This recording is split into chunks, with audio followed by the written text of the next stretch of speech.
Desa Terong, Kecamatan Satarmese Barat, Kabupaten Manggarai, memberikan perhatian yang penuh terhadap orang-orang berkebutuhan khusus, seperti difabel dan dengan orang gangguan jiwa.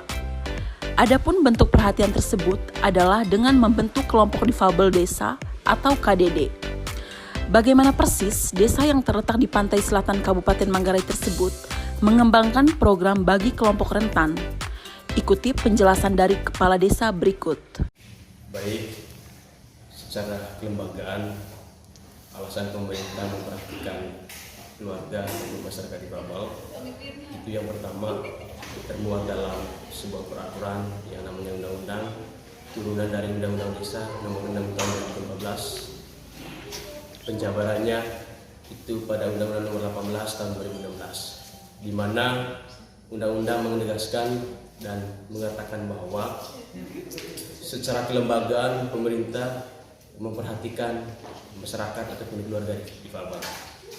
Yang kedua, secara umum bahwa pemerintah Desa Terong itu mengelola tata pemerintahan ini dengan cara adil dan merata.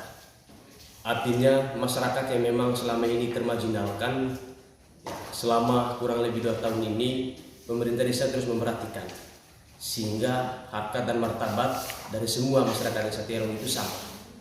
Karena prinsipnya bahwa kita ini dilahirkan dan diciptakan itu menurut gambar dan rupa Tuhan, itu satu dan sama. Sehingga pemerintah Desa Terong memperhatikan khusus masyarakat difabel supaya mereka diterima oleh semua masyarakat yang ada di Desa Terong, khususnya umumnya di Kecamatan Satarmese Barat ini. Terkait dengan jumlah difabel yang sudah didata oleh pemerintah Desa Terong sampai dengan saat ini 47 orang atau jiwa.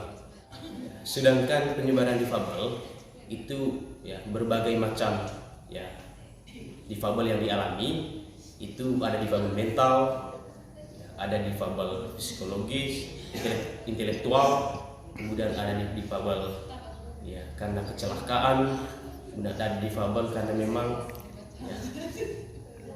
secara biologis. Artinya bahwa yang didata oleh desa selama ini itu berbagai karakter difabel ataupun ciri khas dari difabel itu sendiri. Desa mengalokasikan anggaran terhadap difabel ini. Yang pertama, desa sebelumnya membentuk sebuah kelembagaan yang namanya KDD, dan KDD ini setara dengan lembaga lainnya yang ada di desa. Intervensi desa untuk memberikan pagudan terhadap KDD ini punya dasar. Yang pertama, SK yang diberikan oleh desa kepada kelompok ini itu jelas pada tanggal 17 tahun 2022 dengan nomor SK-nya itu 23 tahun 2022. Sehingga intervensi desa jelas bahwa lembaga-lembaga yang ada di dalam binaan desa, dalam pemerintahan desa ini, itu semua memberikan pos. Apalagi difabel ini secara kelembagaan dan secara pribadi, pemerintah tetap dan terus memperhatikan supaya mereka, teman-teman, keluarga, setidaknya punya gambaran terkait dengan pembangunan, kemudian pemberdayaan, ataupun segala pelatihan-pelatihan lainnya yang desa programkan. Pemerintah desa membuka jejaring dengan lembaga-lembaga lain ataupun kemitraan-kemitraan yang desa sudah bangun, seperti membangun jejaring dengan pihak gereja, kemudian LSM, ataupun lembaga-lembaga masyarakat yang memang peduli terhadap difabel ini. Yang sudah kami lakukan selama ini, itu yang pertama saya gambarkan dari segi kesehatan, yaitu adanya posyandu difabel. Kemudian adanya pemeriksaan rutin setiap bulan setelah berkoordinasi dengan pihak puskesmas, sehingga ibu dokter turun untuk mengecek langsung terkait dengan keberadaan dari difabel ini. Yang kedua, dari segi pemberdayaannya, pemerintah desa memfasilitasi keluarga difabel untuk melakukan ataupun mengikuti pelatihan pembuatan tempe. Ini bisa dihasilkan oleh keluarga difabel supaya menjadi hal yang utama untuk mereka lakukan di rumah mereka masing-masing, sehingga ada peningkatan ekonomi keluarga yang mereka kembangkan ke depan dengan pembagian sembako, pembagian ternak, pembagian bibit tanaman, dan pembagian bibit buah-buahan. Hal itu dilakukan supaya ketersediaan buah ataupun zat-zat ataupun makanan yang bergizi di rumah ataupun di lingkungan keluarga kaum difabel itu berada, itu tercukupi. Yang berikut juga yang kami lakukan untuk teman-teman difabel ini, program yang sedang dicanangkan oleh pemerintah desa itu terkait dengan adanya support dana yang dianggarkan dari anggaran tahun 2023. Dan support dana ini sebagai bentuk partisipasi pemerintah desa terhadap keluarga difabel untuk kegiatan pemberdayaan. Kami berikan bukan langsung uang, tetapi kami berikan lewat program, sehingga program itu mereka kembangkan, kemudian pengetahuan yang mereka dapat.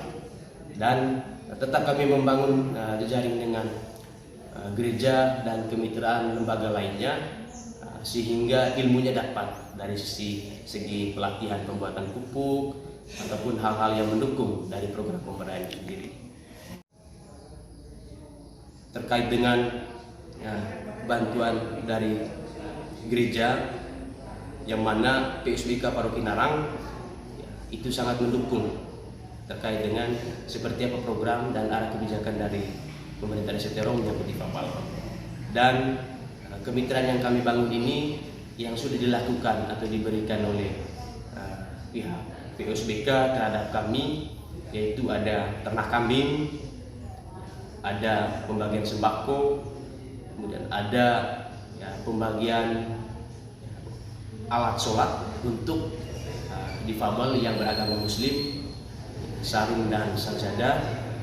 Kemudian ada juga pembagian bibit.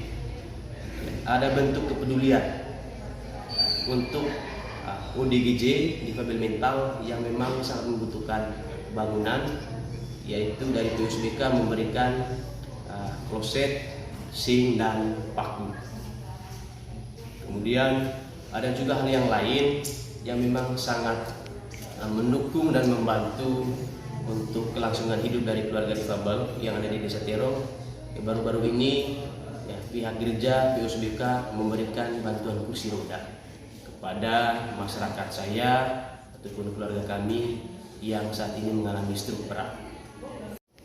Harapan yang besar dari saya selaku kepala desa terkait dengan keluarga-keluarga kami yang 47 ini, saya yakin dan percaya bahwa ada banyak orang baik yang peduli terhadap 47 orang ini.